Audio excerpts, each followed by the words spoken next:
What's happening, everybody? I can cuss now. You said what? I said I can cuss now. Yeah, George's ready to curse, man. I just got off the radio. Uncutsports.com. If you haven't visited, you are a loser. Well then. But forget about that for right now. Facebook.com/UncutSports. That is our new Facebook fan page. We have a Facebook group page, but we also have a Facebook fan page, and we're going to push that because that's where you can like us, and it's going to interact with our... That's a front slash. Yeah, front slash, yeah. What slash am I talking about? You One said of them back. slashes. Yeah, front slash Uncut. Facebook.com/UncutSports. James, please hook me up with the correct annotations because whatever. Hey, you guys want to see me interview? Wow. Really shouldn't have drank that Red Bull. Anyway, shout out. You have any? I just want to shout out all of my Twitter followers. Fuck your followers. All 20,000 of those motherfuckers. Good God, that's a lot of people. Holy Kevin White can whore himself out. Now, moving on to the UFC. There's a good event. And I'm going to tell you what. This is definitely a Kevin White. Let me tell you the most important thing that's going on. I'm going to be in Vegas. So fuck this event. Fuck y'all for watching. I don't care. Y'all going to get to see me in a bathrobe again doing the show from Vegas. That motherfucker's going to be looking like Hef, shorty. Dude, I did it before. Dude, I cannot wait. Like fucking Kingpin. Jesse has a hockey tournament in Las Vegas of all places. That doesn't even make sense. So anyway, I'm leaving Wednesday to go to Vegas. No, I'm not going to see the Floyd Mayweather fight, even though, you know what, I did look at tickets. Be in there. And the tickets was $10 trillion to sit in the parking lot. And I was like, fuck that I'm good. shit. I was like, fuck that noise. No, you don't. But anyway, the big news is UFC on Fox. Diaz versus Miller is in the Dirty Jers at 5 o'clock for you East Coast cats, 2 o'clock for us people out on the West Coast. That's him, not me. No. But that's going to be kind of cool that you're going to be able to sit out in Vegas and watch a fight in the afternoon. Yeah, it would be if she didn't have a game at 5 o'clock. Oh, snaps, you're fucked. But this is going to be a good card, man. We're going to only talk about the main card. And since this is on Fox and it's on TV, you got to remember there's going to be more commercial breaks, so they're only giving you 4 fights on the TV. Yeah. But I have a feeling TV. with this first fight we're going to talk about, it's going to end quickly, so you might be able to squeeze in one of these prelim fights, because the first fight of the night is going to be Pat Burry versus Lavar Johnson. And we ain't talking about the dude from Penn State. Oh, no. We're talking about the Lavar Johnson who got shot and almost got killed. Killed? The mug almost got killed at a family barbecue. They was popping off rounds, man. He took a couple to the midsection. Came back and said, fuck it. This guy's nice, though. He's got a notable win against Joey Belcher. Because that's his only UFC fight. And it was against Joey Belcher. Yeah. But it was a good win. Basically what this fight is going to be, Basically what this fight is going to be is going to be Lavar Johnson and Pat Barry standing up and giving you a Jimmy and Kevin special. Oh, hell yeah. This is going to be a slobber knocker. There's going to be no takedowns considering Pat Barry's attempted 1 takedown in his UFC career. Right. Lavar Johnson's attempted 1 less than him. And that's 0. Yeah, but Lavar's good at defending takedowns, and Pat Barry's not going to land the takedown. So, in other words, this shit's over in the first round. They are both strikers. Yeah. Lavar's got some power, and he's got some kicks to go alongside that. And he's got some reach. He's 6'4", and Pat Barry's 5'11". Yeah, he's 6'4", and 5'11", and he's got arms like a spider monkey. Wow. And he can scratch all parts of his body. Anyway, in the middleweight bout, I'm going with Pat Barry for the win via head kick. I am going to go with Lavar Johnson, actually. Okay. So we're going to be going different routes with this one. Now, in the middleweight bout, Alan Belcher will be Palhares. Because I can't say it. Rousimar, Palhares. Palhares, who is just like, that guy looks like a bodybuilder. Dude, you know who else he looks like? Now, look, I've gone out there and said Gabriel Gonzaga looks like Blanca from Street Fighter. Let me tell you, Palhares is a close cousin. Yeah. That dude is furry as hell and just blocky. Yeah, but thick. Here's my problem with Palhares. When you get in the ring with him, he's batshit crazy. He holds on to submissions too long. He looks like he takes a good blow. But, I mean, Alan Belcher's huge. Alan Belcher's 6'2". Palhares is 5'8". Yeah, I mean, Palhares has given up a lot of height and reach.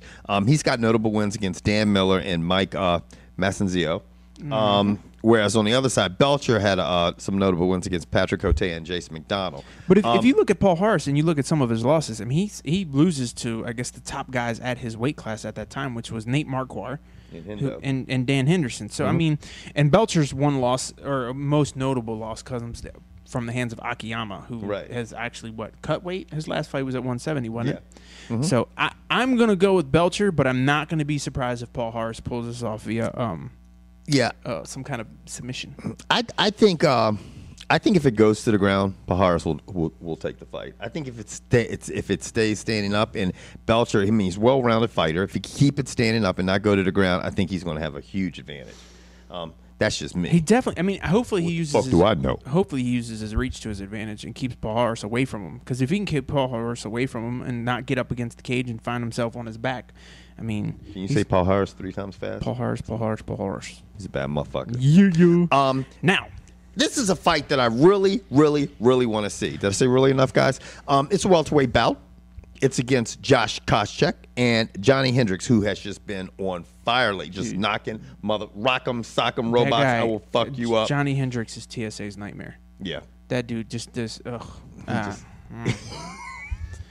Anyway, my money's on Jonny Hendricks because the last time we saw Koscheck, he looked gun shy. He looked very tentative because if you remember before that, he got his whole fucking face broke by GSP. Yeah.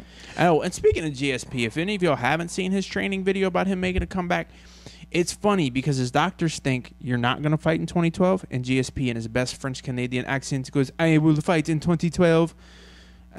He's training hard. The key is who is he fighting in 2012? Condit would be stupid to take any fight before GSP. He'd be dumb. He'd be really, really dumb. For all you people out there and watch. Really? Yeah, I think so. Because Condit's waited his whole entire life for this shot to be the champ, and to be the champ, he's got to beat GSP. Yeah. If I'm him, I wait. I wait for GSP. I don't do anything else. But anyway, he's got to wait because he doesn't want to fight. He don't want to fight that kid McDonald. No. Well, and McDonald's not going to fight GSP, so that would fuck up the whole weight class. Right. Now, Jonny Hendricks is 12-1. And he will be 13-1 after for Saturday. And he's got 11 UFC fights. And that mug, the last time we saw, he just destroyed John Fitch. And he beat the crap out of. He got a notable win against Mike Pierce, too, who's no slouch. His only loss has come at the hands of one Rick Story, who had a great story, but now his storybook, I think, is closed, and his career is coming to a screeching halt. Yeah. Now, the thing is Hendricks has been putting people out with his hands, and he is an elite wrestler. So, it's like he's very fucked. Yeah. That's what that is. Because Koscheck's not going to be able to take this dude to the ground or muscle him or try any of these dirty tricks up against the cage. Yeah. I got Jonny Hendricks finishing this fight. Now, Koscheck has shown us power one time. In 83.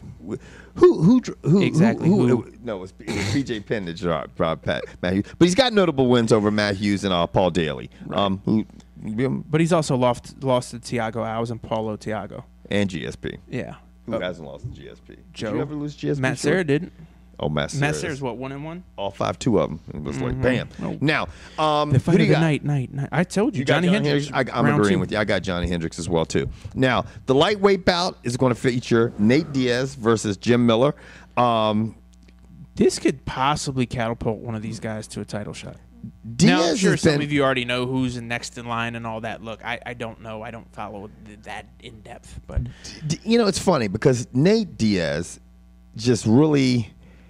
He's had, 17 fights in the UFC? He's got a really up and down record. But lately, he's been pretty good. He's got some good wins over Cerrone, the Cowboy, and he's got one off of Gomi. And, obviously he had his losses. But the people that he's lost to, obviously one is Roy McDonald, who we were talking about, and the other one was The Dong, who just is a celebrity in mine, in George's mind. No other MMA fighter can surpass The Dong. So, but he really has brought it on lately. And I think both brought it on the Dong. He ain't bringing it on the Dong. No, Dong said I'm not having it. No. The Dong goes hard and strong and long. But Miller, on the other hand, has beaten Melvin Gillard or Bullard. Oh yeah, and Calm Showers.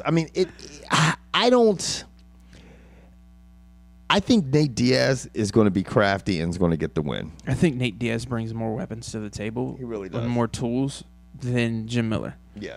Jim Miller is in my opinion, a lot like Clay Guida and just got a high motor. He's gonna go. He's going to fight. This could go all 5 rounds, and Jim Miller will be fine, and Diaz will be fine. But I think this is going to get ended in the third third. Damn. Yeah, I think the thing is with the Diaz brothers is that they just have good hands. Yes. And I mean they're good. They're good about establishing. They make you sometimes, as not was the case with Nick Diaz's last fight, but they'll make you fight their fight, and they kind of dictate the pace and everything. If it goes to the ground, I mean, Nate Diaz is nasty on the ground too. He's not a wrestler, but we all know he's great at BJJ. I think exactly what you said. He's too well rounded, and I think that he'll end up getting the win, probably unanimous decision. Ooh, you think it's going all 5? I do think it's going to go all 5. I got Diaz in the 3rd. Yeah. Now, you guys tell us who the hell you think is going. Now, mind you, this fight's not till May 5th. So Yeah. whenever this video comes out, it's obviously not this weekend. So y'all need to calm down a little bit. That's right. Now, on that note, we will see you guys next time. Sort of.